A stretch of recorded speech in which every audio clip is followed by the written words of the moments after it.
Convido você a abrir em Romanos, capítulo 5.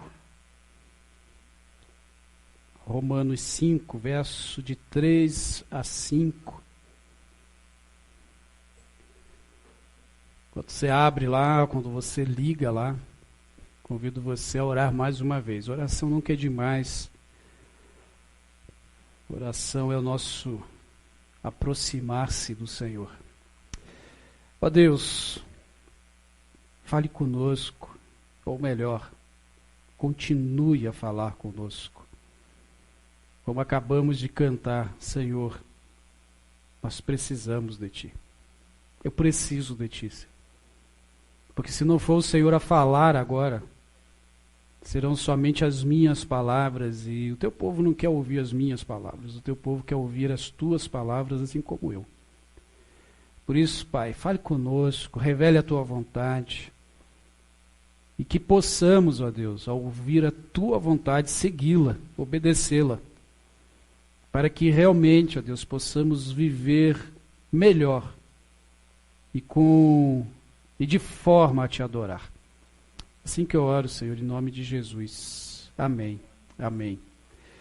Romanos 5, de 3 a 5, diz: E não somente isso, mas também nos gloriamos nas tribulações, sabendo que a tribulação produz perseverança, perseverança, aprovação, e a aprovação, esperança. E a esperança não causa decepção, visto que o amor de Deus foi derramado em nosso coração pelo Espírito Santo que nos foi dado. O apóstolo Paulo vem falando aí no início desse capítulo, se você ler os versos 1 e 2 acima, sobre a questão da justificação. É um tema bem complexo na teologia, que é difícil às vezes a gente entender que nós somos justificados, ou seja, Deus não olha mais para nós quando estamos debaixo da graça, quando estamos salvos, como pecadores, como pessoas em rebelião com Ele, mas Ele olha para nós como alguém que foi justificado, ou seja, alguém que está diante de um tribunal e há um acusador, mas há também um advogado que diz, não, ele não tem mais nenhum crime, não, ele não tem mais nada a pagar, eu já paguei por ele. E aí quem nos justifica é Jesus Cristo. E o apóstolo Paulo começa falando sobre isso, ele vai falar sobre essa graça de Jesus, essa graça do Senhor, que nós não merecíamos e que nos tornou justos diante de Deus. O verso 2 de Romanos 5 diz que por intermédio de quem obtivemos também acesso, pela fé, a esta graça, na qual estamos firmes e nos gloriamos à esperança da glória de Deus. E eu queria destacar aí do verso 2 a palavra acesso. E essa palavra acesso, no grego, ela traz 3 ideias bem interessantes. E a primeira é esse ser introduzido à graça, traz a ideia de que quando somos levados à sala de um rei. Bom, como a gente não vive num país que tem rei, monarquia, então imagine você marca a hora com o prefeito, vamos falar algo que está mais próximo da gente, e ali a secretária, o secretário, não sei quem trabalha lá, lhe conduz até a sala do prefeito, ele fala, senta aí no sofá, quer um café, quer uma água, não sei se faz isso lá, né? Mas você é conduzido até aquela sala, que aos olhos humanos é uma sala importante, você está aí na sala do prefeito ou a sala do governador, então você é conduzido, você tem acesso, alguém te conduziu a esse acesso. Então a primeira palavra, ou o primeiro significado é ter acesso a alguém que tem uma importância, que tem alguma relevância. A segunda palavra que ele nos mostra aí, que traz a ideia de ser levado ou entrar no santuário, ter acesso ao santuário, prestar adoração. Dentro desse texto, verso 2 de Romanos 5, traz essa ideia de quando os judeus, que no caso é quem a Paulo escreve no seu tempo, ou a nós aqui, quando estamos vindo e estamos entrando na presença de Deus, estamos no santuário, estamos prestando adoração ao Senhor. E uma outra ideia que traz essa palavra acesso é a ideia do barco.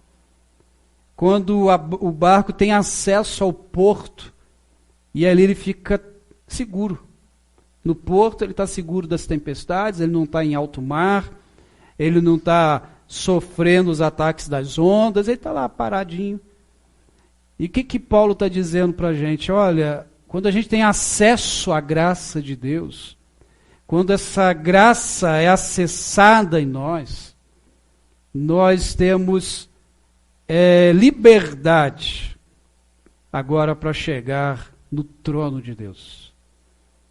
Nós podemos chegar até Deus, nós podemos nos dirigir até Deus através de Jesus. Eu não preciso mais que alguém me leve até lá. Eu posso ir, porque Jesus já abriu as portas para mim. Eu tenho acesso total.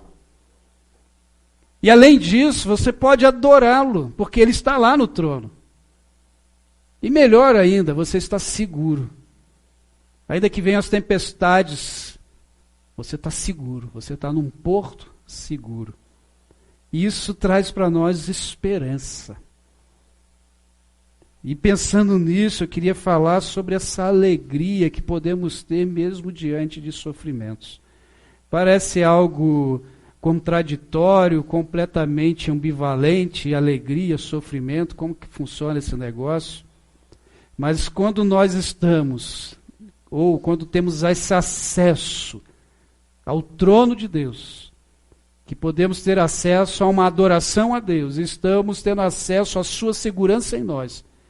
Os sofrimentos, eles vão vir, mas a gente ainda pode manter a alegria, não de forma masoquista, mas entendendo que vai passar.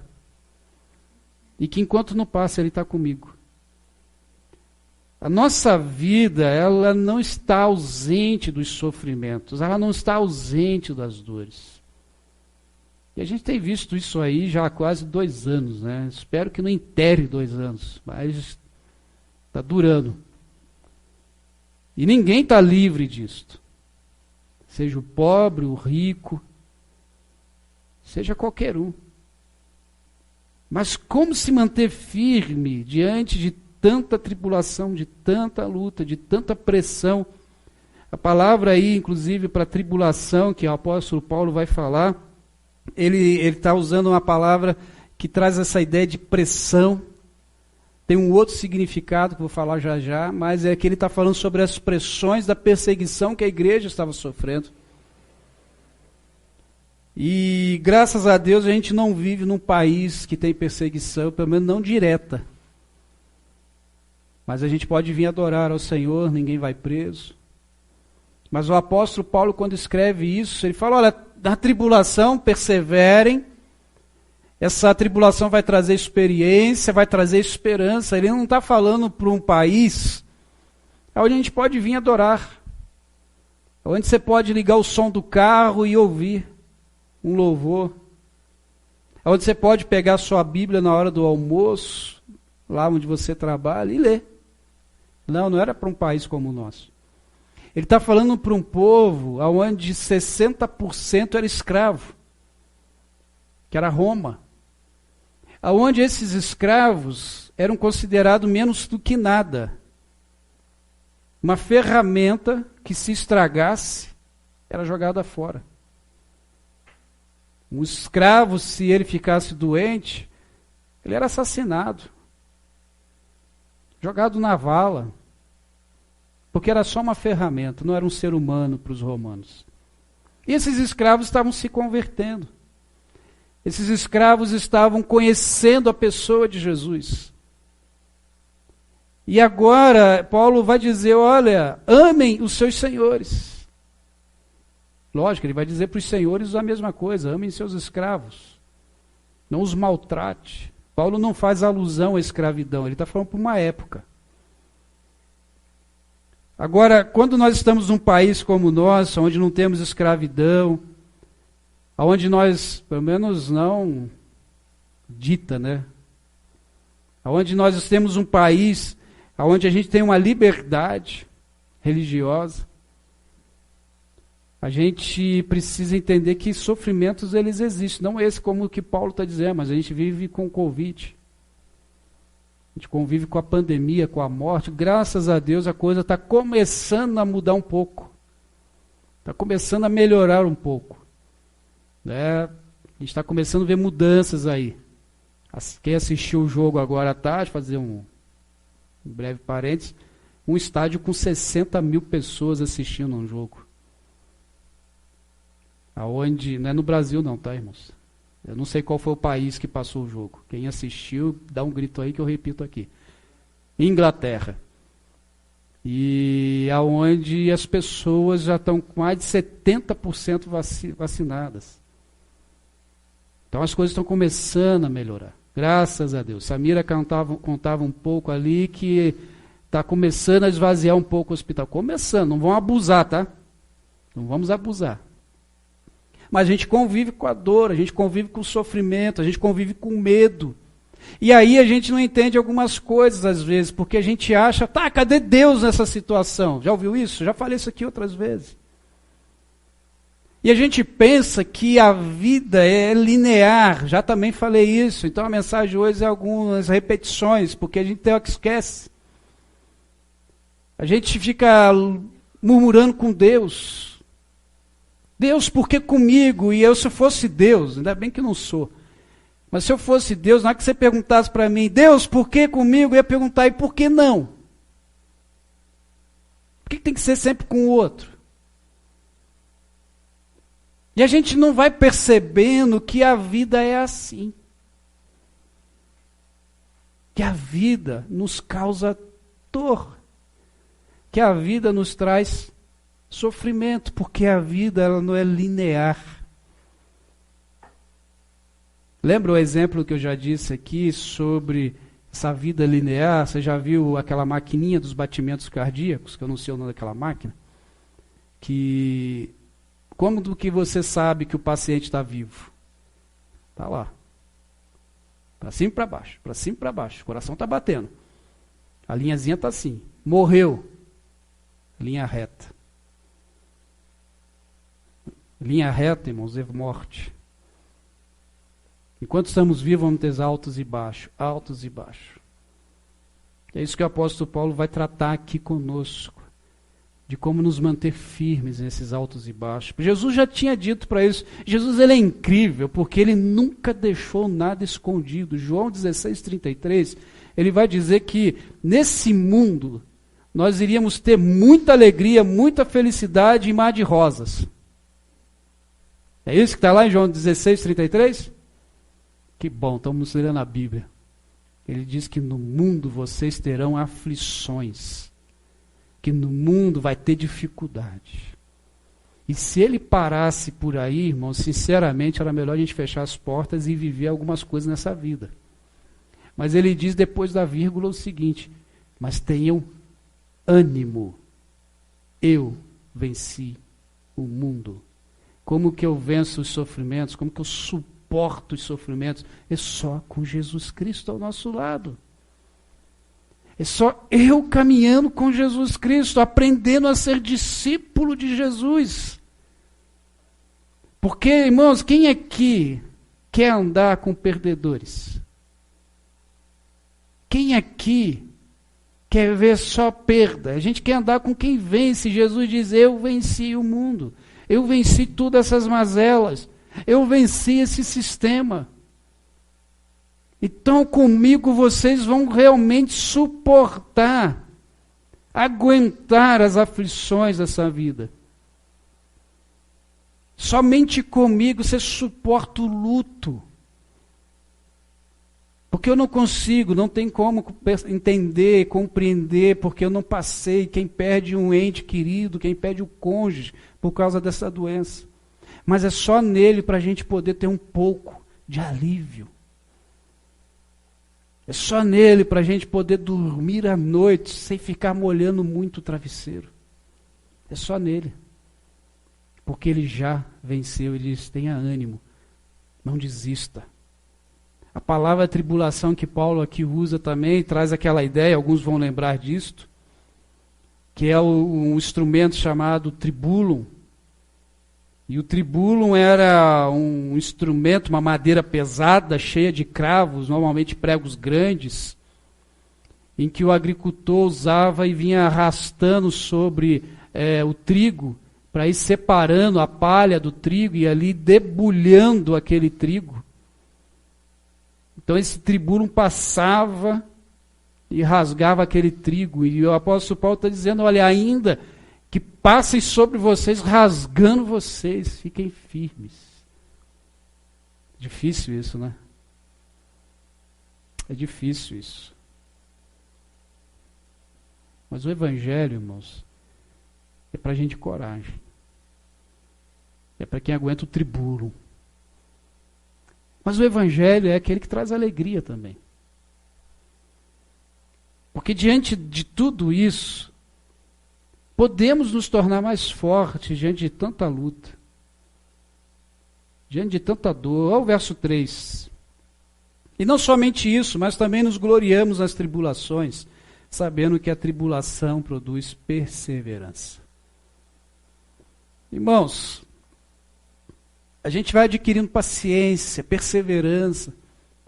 Às vezes eu conheço pessoas que na primeira tentativa deu errado, parou, desistiu, não quis mais. Isso em qualquer área da vida. Porque foi difícil. Ah, não quero mais. E ainda bota a culpa em Deus, né? Ah, porque não foi vontade de Deus. Será que não era vontade de Deus ou de repente não era o teu momento, mas Deus quer, então persevere. Eu tenho uma professora que tentou, se não me engano, o doutorado 4 vezes, mas 5. 5 vezes. 5 vezes para entrar no doutorado. Bom, 5 vezes. Tentou aqui, tentou em São Paulo, tentou mas não sei aonde. 5 vezes, irmãos. Samira foi 3 mestrado. 3 vezes. Pelo amor de Deus, gente. Eu desistiria? Não. E é tentar também. Porque quando a luta vem, irmãos, a gente não pode ser aquele tipo de gente que quando vê o primeiro problema desiste. Porque se for assim, até mesmo na fé a gente para. Porque quando que a gente teve alguma coisa muito fácil. Interessante também que quando a coisa é muito fácil, parece que isso não dá muito valor. Parece que não dá muito prazer, vem fácil.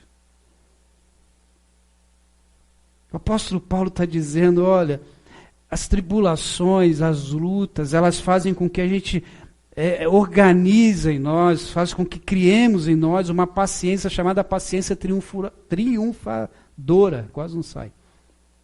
Ou seja, que quando você passa e diz, eu passei, eu venci, eu consegui, cheguei lá, foi difícil, deu calo, deu dores, noites de sonos perdidas, mas eu cheguei.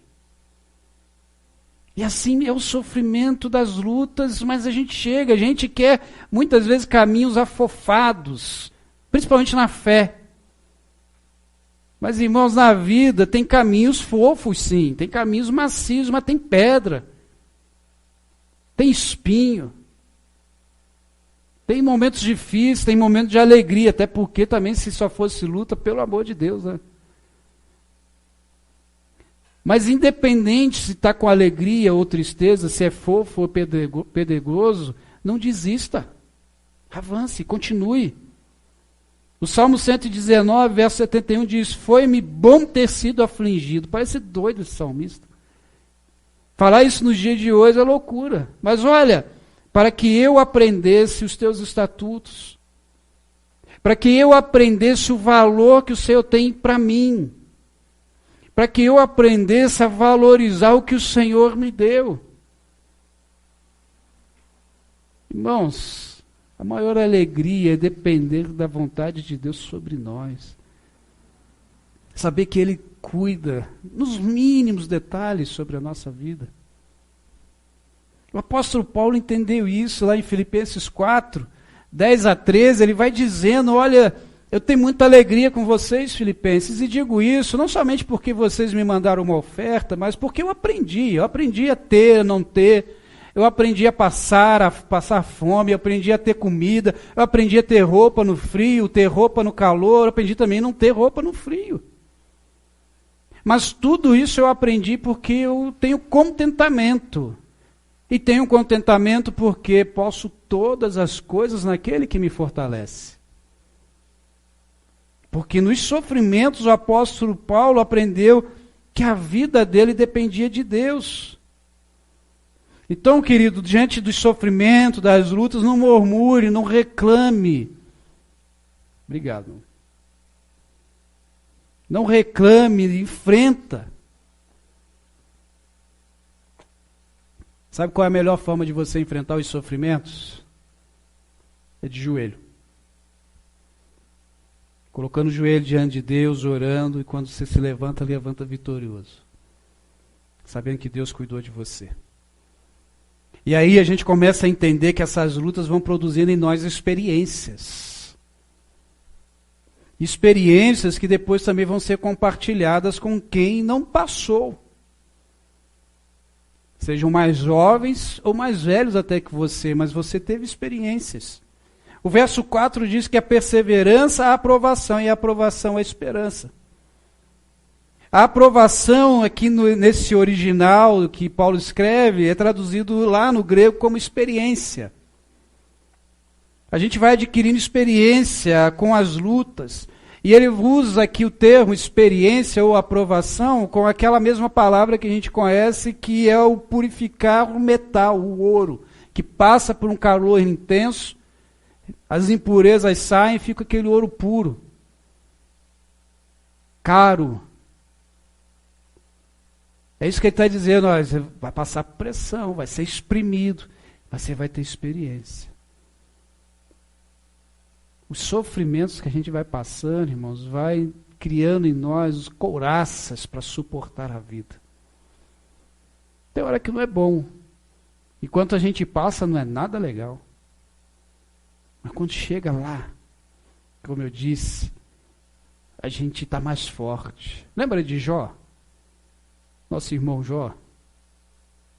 O irmão Jó, ele contou a sua experiência para nós.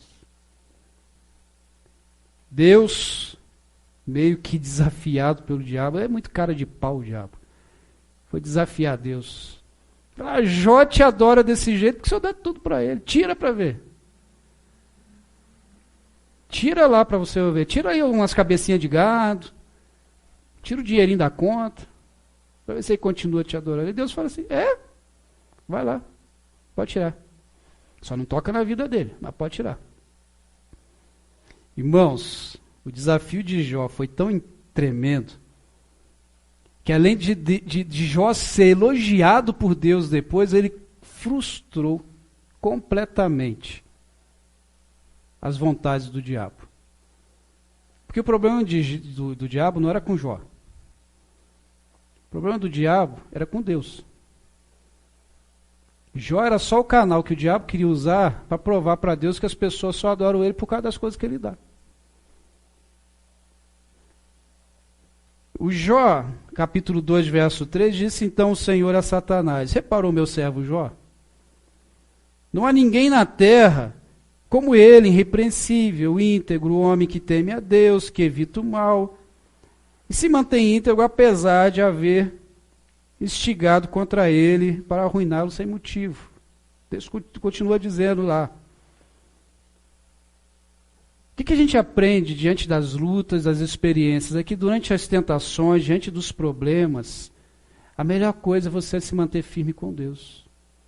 Que no final, além de ser elogiado por Deus, e a gente é elogiado por Deus não para a nossa glória, porque a gente não merece nada, mas para a glória dele. E ainda frustramos os planos do diabo, do inimigo. Porque ele não quer lutar contra você, ele quer provar para Deus que a gente não vale nada e que Deus só é adorado, você só veio aqui hoje para adorar a Deus porque te deu coisa. E se a gente adora a Deus por causa disso, nós infelizmente somos realmente cristãos medíocres, ou seja, vivemos só na média, só daquilo que Deus nos dá. E quando não tiver? Deus, ele é adorado por ele ser Deus, e ele nos deu algo que está acima de qualquer coisa que esse mundo pode nos dar, que é a esperança da salvação, que é a esperança da eternidade. Esse mundo não pode nos dar isso. Por isso, diante das lutas, essa luta vai produzir esperança. Ela nos fortalece, ela nos dá experiência, você depois pode contar com o outro ou para o outro aquilo que você viveu. Pena que a gente não está podendo conversar muito depois dos cultos por causa do decreto, mas quando voltar você vai ver as experiências que a gente troca após o culto, nos PGMs presenciais, e a gente vai falando, nossa, eu passei por isso, eu passei por aquilo. E quando a gente entende isso, vamos ter esperança. O verso 5, no final, diz que a esperança não causa decepção. E que esperança é essa que Paulo está dizendo que não causa nenhuma decepção? É a esperança prometida por Cristo. De que um dia Ele vai voltar. E voltar para levar a igreja, levar os seus filhos e filhas, levar aqueles que obedeceram, aqueles que o amaram, não porque ganharam alguma coisa, mas porque ganharam sim a salvação. E o adoram sim, não para provar algo, mas o adoram porque ele é digno. Você deve se lembrar do hino 398. Nós já contamos a história desse hino aqui na igreja. Sou feliz. Escrito por Horatio, um advogado de Chicago, acho que é no século XVIII, metade do século XIX. Esse homem escreveu esse hino, Sou Feliz, e assim, já contei aqui, só para a gente relembrar, a impressão que dá é que quem escreve um hino, Sou Feliz, um título lindo, Sou Feliz com Jesus. É alguém que está, ainda mais advogado, né, com a conta cheia de cliente, muito dinheiro, está tudo indo perfeito. Não. Só para você relembrar, Horatio quase perdeu tudo no incêndio. Na verdade, ele perdeu tudo no incêndio que teve em Chicago. Perdeu o seu único filho homem. Ele tinha mais filhos. Eu destaco o homem, porque ele também perdeu as duas meninas que ele tinha. Ele perdeu todos os seus filhos. O menino morreu de febre. As duas meninas morreram no naufrágio. E a esposa só que sobreviveu. E quando Horatio estava indo para a Europa para se encontrar com a esposa, que havia mandado um telegrama dizendo, chegamos na Europa, porém só. E quando o navio que Horatio estava indo lá se encontrar com a sua esposa Ana, o capitão do navio chamou Horatio e disse, olha, foi aqui que aconteceu o acidente. Ele voltou para a cabine dele e escreveu o hino que nós cantamos até hoje, Sou Feliz com Jesus. Independente do que acontecer, eu sou feliz com Jesus. Um homem, irmãos, que perdeu seus filhos, estava se reerguendo depois de perder tudo no incêndio. Ele escreve um hino que define a fé em Cristo Jesus. Define o que é esperança. Porque ele sabia que seus filhos estariam com o Senhor agora.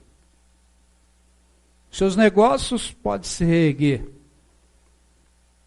Mas ele sabia que Jesus era o seu pastor e que nada iria faltar a ele. João 14, verso 26 diz, deixo-lhes a paz, a minha paz vos dou. Não dou como o mundo dá. Não se perturbem o coração, nem tenham medo. Ter paz com Deus é entender do cuidado dele, da esperança dele, dependendo do que a gente estiver passando. É difícil, é doloroso, mas não precisa primeiro ter esperança. E sempre orar, Senhor, está doendo, está difícil. Mas eu sei que o Senhor tem uma solução, eu sei que isso vai ter um final. Eu sei que lá no túnel, lá no final tem luz. E tem uma luz no final do túnel porque tem uma saída. Porque a luz que a gente enxerga no final do túnel é a luz da saída, do final do túnel. Então, na hora que eu chegar lá, acabou. E quem está lá é o Senhor me esperando.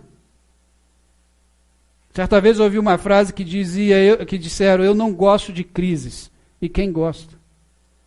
Mas essa pessoa disse, mas eu gosto das oportunidades que ela me dá. E aí você define as oportunidades que você pode ter. Essa esperança que o apóstolo Paulo diz não é uma esperança vazia, mas é uma esperança segura. Segura nas mãos de alguém que já venceu esse mundo. De alguém que ressuscitou ao terceiro dia e está aqui conosco. Não é qualquer um. Independente dos piores momentos que nós vivemos, a esperança precisa ser em Deus, em que nós cremos e qual pertence à glória. O que nós precisamos entender é que diante das tribulações, podemos nos fortalecer nessa esperança que é o Senhor. O Salmo 22, 5 diz, clamaram a ti e foram salvos, confiaram em ti e não se decepcionaram.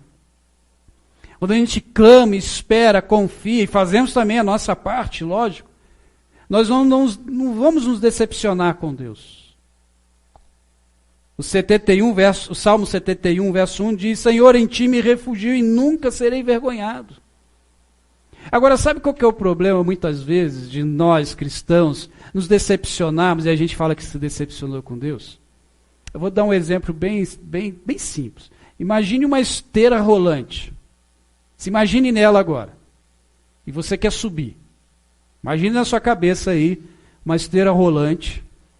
Você quer ir até o outro pavimento. Só que essa esteira, ela está descendo e você quer subir. Dá para subir na esteira que desce? Dá. Dá para subir. Você pode cair? Com certeza. Se machucar? Inevitável. Mas dá para subir. Agora, se eu quero chegar ao outro pavimento, eu dou a volta, vou pegar a esteira que sobe. E aí tem um outro problema, que tem gente que pega a esteira que sobe e vai correndo nela. E aí, imagine, você está num prédio, tem essa esteira que sobe, tem umas pinturas bonitas na parede, tem uma paisagem bonita nas paredes, mas você está correndo, você quer chegar logo, você não vê nada. Mas aí você resolve pegar a esteira que sobe, para o pavimento de cima. Ainda que ela é mais devagar, porque ela não vai correndo, ela vai no ritmo dela. E você pega, agora com Covid eu não faço isso, mas normalmente eu pego e me encosto na esteira e vou olhando. E vai contemplando as belezas que estão naquelas paredes. Irmãos, muitas vezes a gente acaba passando por tribulações, por lutas, por sofrimentos, porque a gente quer forçar algumas situações, quer forçar a vida a ir do nosso jeito. A gente pega a esteira descendo, querendo subir. E a gente se machuca, a gente se cansa, vai chegar lá com os calcanhares doendo. Mas às vezes a gente pega a esteira que está subindo e a gente vai correndo nela. Não desfruta da esteira. Mas aqueles que vão desfrutando da esteira, veem o que está acontecendo com mais calma. A esteira é a fé. A fé em Deus. Descanse nela. Desfrute dela. Seu papel é subir nela.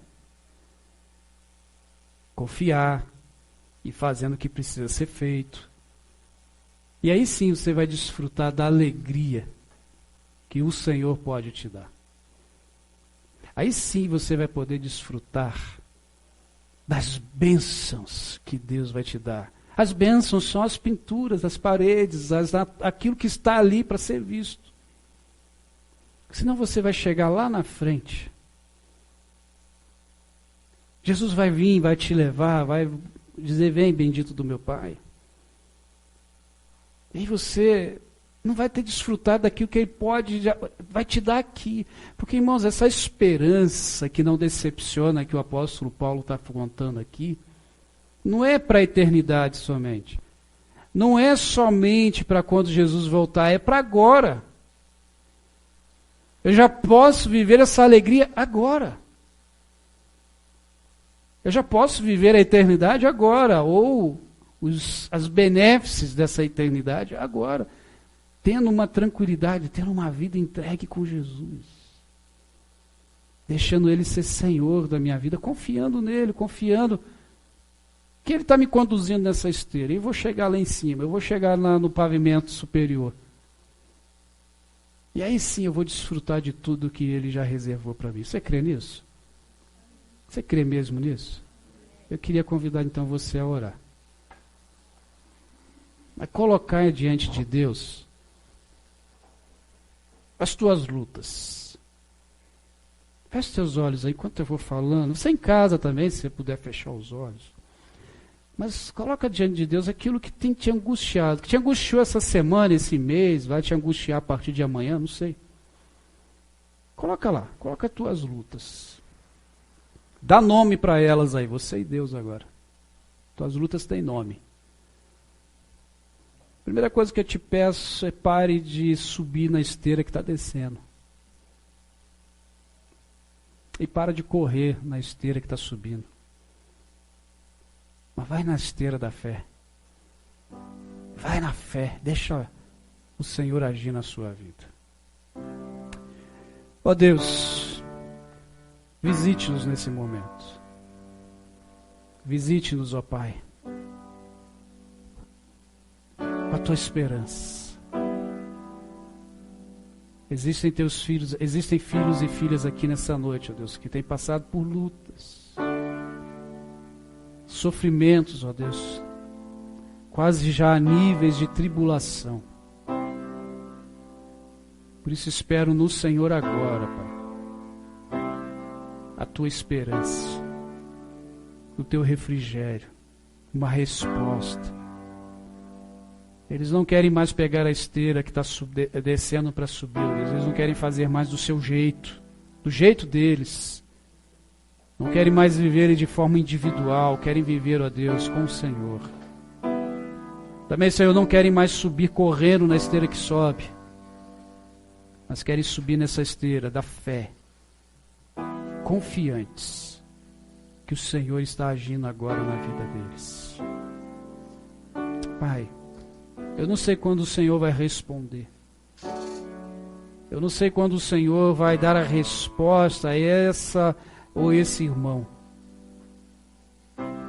Mas, Senhor, que a nossa confiança esteja no Senhor, independente do tempo ou da forma que o Senhor vai responder. Mas que possamos saber, ó Deus, que o Senhor está agindo agora, trabalhando agora, trazendo a solução, pois o Senhor continua trabalhando e sempre vai trabalhar em prol, ó Deus, da nossa alegria. Pois a nossa alegria é poder adorar ao Senhor. Assim que eu oro, Senhor, em nome de Jesus. Amém e amém.